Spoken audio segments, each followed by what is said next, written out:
बात में से बात निकलती है, मुझे एक बात याद आ गई। अभी मेरे पास ये कई जगह से खबरें आई हैं कि ये देहातों में जुमे की नमाज के बाद में ये 4 फर्ज शुरू करा देते हैं कुछ लोग, जोहर के करा दिए कई जगह, समझे आप।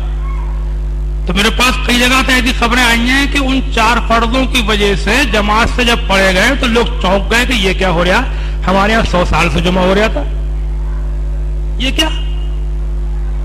और सख्त इख्तिलाफ, पार्टी बंदी, कुछ छोड़ के भाग गए मस्जिद, कहीं और सी मस्जिद बनाई, लड़ाई झगड़े, एक जगह गोली तक चली, लठ तक चले। कहा के पीछे कि जुमे की नमाज के बाद ये देहात है, यहाँ जुमा नहीं है, 4 फर्ज जमात से पढ़ो। कई जगह ऐसा कर दिया गया है। तो यही मैं समझता हूं ना तजर्बेकारी वाली बात है। इसमें कोई शक नहीं है कि हनफी मसलक में देहात में जुमा नहीं है, मसला यही है हनफी मसलक में। लेकिन बात यह है कि जहां इंतशार और इख्तिलाफ और लड़ाई झगड़े का अंदेशा हो और जुमा पहले से होता चला आया है, वहां नई बात पैदा की जाएगी, इख्तिलाफ पैदा होगा। तो ऐसे हालात में उलमाए किराम ने रिवायात नादिरा पर भी अमल करने की इजाजत दी है। खुद आला हजरत ने लिखा है मलफूज में कि कम से कम शाफी मसलक पर तो हो ही जाएगा।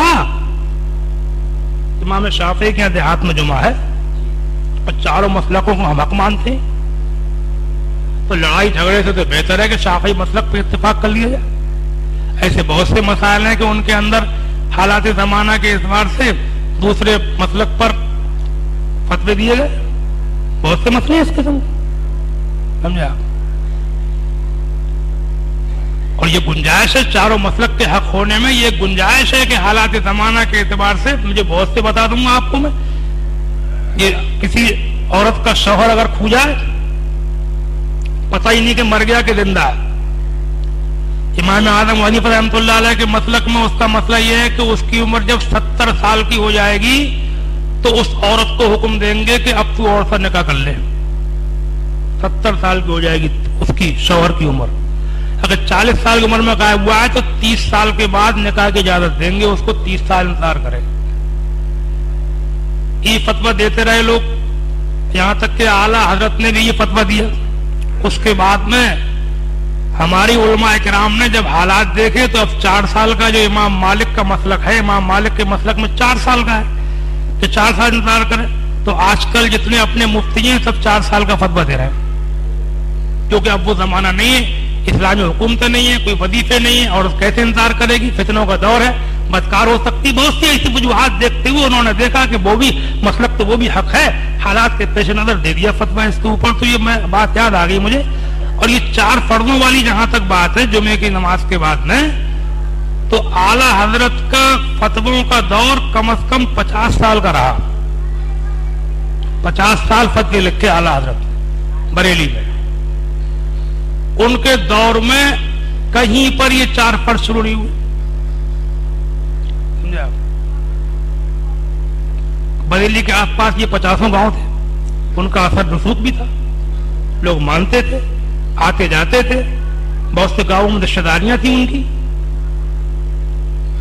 जहां भी पूछो कि तुम्हारे यहाँ 4 फर्ज कहां से हो रहे हैं, कहीं कहेंगे 1 साल से, 2 साल से, 3 साल से, 4 साल से। बहुत ज्यादा ढूंढोगे तो कहीं ज्यादा में ज्यादा 30-35 साल निकल आएंगे। और आलस के विशाल को हो गए 101 में उठोने जा रहा है। उनके 50 साल के दौर में कहीं पर भी 4 फर्ज शुरू होने का मुझे तो मालूम है नहीं भाई।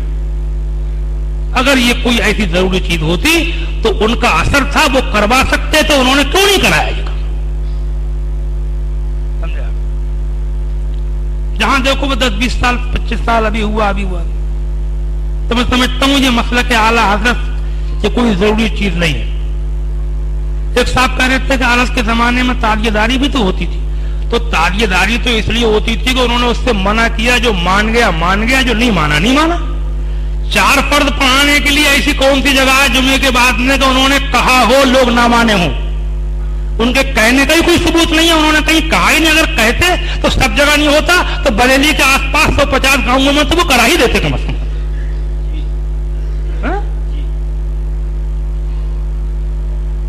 तो कुल मिलाकर के बात यह है कि असल में वो जो बड़े बड़ों की बात चली आ रही है ना कि पढ़ा लिखा होना और बात है, गुना हुआ होना और बात है। हाँ, गुना इल्म के साथ साथ गुना हुआ भी होना चाहिए आदमी।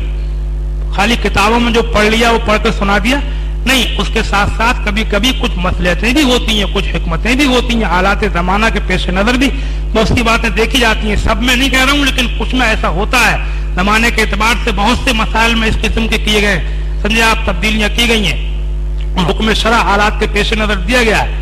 तो ये ना इस किस्म के, वैसे मैं कोई मसलक से नहीं, मसलक की बात मुझे नजर नहीं आ रही। ये मसलक की बात अगर होती तो आज के जमाने में कहीं ना कहीं जरूर ऐसा हुआ होता। ना उन्होंने हुक्म दिया, ना कोई फतवा दिया। एक फतवा जुमे का पूरा बाब है उनकी किताबों में, उसमें किसी भी बाब में किसी भी फतवे में ये नहीं लिखा है कि तुम लोग 4 रकत फर्ज तोहर के जमात से पढ़ जा करो। एक फतवे में नहीं समझा।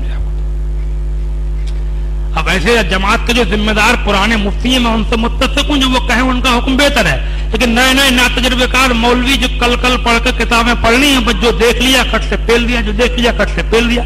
झगड़े करा रहे हैं, इंतशार करा रहे हैं, पार्टी बंदी करा रहे हैं, सुन्नियों में ग्रुप बंदी करा रहे हैं। ये बातें मेरी समझ में नहीं आती। हाँ, जहां हो गया है 4 फर्ज बाद में पढ़ने लगे, मैं ये भी नहीं कहूंगा कि फिर से वो जुमा पढ़े, खाली जुमा, ये भी नहीं कहूंगा।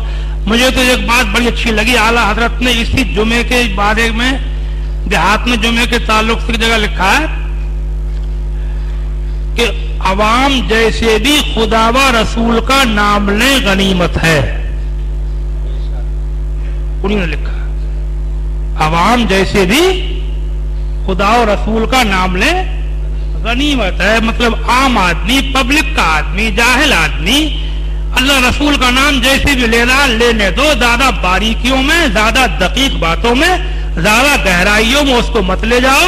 उसके लिए यही बहुत है कि वो अल्लाह खुदा का नाम ले रहा है, लेने दो उसको। हालत नहीं फरमाया, समझे। तो मैं ये भी नहीं कहूंगा कि जहां शुरू हो गए तो उतना ही फिर झाड़ होगा, और जहां नहीं हुए वहां इन कामों को नहीं करना चाहिए। मेरा मशवरा है, छोटे छोटे मौलाना लोग जगह जगह, ये इमाम लोग जहां जाते हैं वहां पेल देते हैं। कई मेरे पास फोन आए, मैं आज ये बातें कर रहा हूं कि झगड़े चल रहे हैं, लाठी चलेगी, क्योंकि 100 साल से जो काम हो रहा है, अब तुम उसको 4 फर्ज पढ़वाओगे तो सब लोग कैसे मान जाएंगे, समझा। तो ये इस किस्म की बातें जो है, मेरा मशवरा है उन लोगों के लिए मेरी बात पहुंचे कि इन बातों को खत्म करो और इत्तेफाक और इत्तेहाद वाली बातें करो और अहले सुन्नत को मिलजुल कर रहने दो। अल्लाह तबारक व तआला हम सबको मिलजुल कर रहने की, इत्तेफाक से रहने की तौफीक अता फरमाए।